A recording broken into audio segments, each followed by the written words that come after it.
नमस्ते, प्रणाम करती हूँ। मैं हूँ पूनम यादव। एक बेटी विवाह गीत गाने जा रही हूँ। अगर आप लोग को अच्छा लगे तो लाइक और सब्सक्राइब जरूर करिएगा। कमेंट बॉक्स में बताइएगा मेरा बेटी विवाह गीत कैसा है। घरे पीछे वरावा शीरिषिया का पेड़ावा बहेला झुरु झुरु बेया। घरे पीछवरावा शीरिषिया का पेड़ावा बहेला झुरु झुरु बेया। घर पीछवरावा सोनारावा का डेरावा लागेला झुरु झुरु बेया। घर पीछवरावा सोनारावा का डेरावा बहेला झुरु झुरु बेया। धरून ये सोनारावटी से चोटी धरू बेटी एक सिंगार।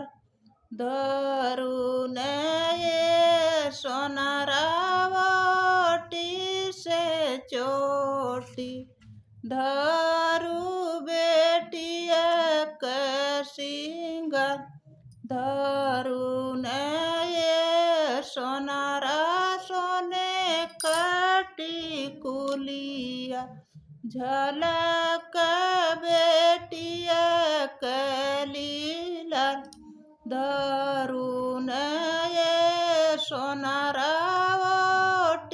से चोटी धरू बेटिया का सिंगार। धरून ये सोनारा सोने काटी कुलिया झलक बेटिया कलीला।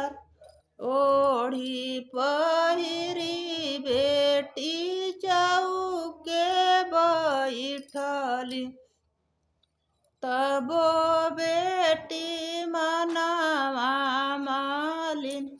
ओढ़ी पहिरी बेटी चौके बैठली तबो बेटी मनावा मालिन।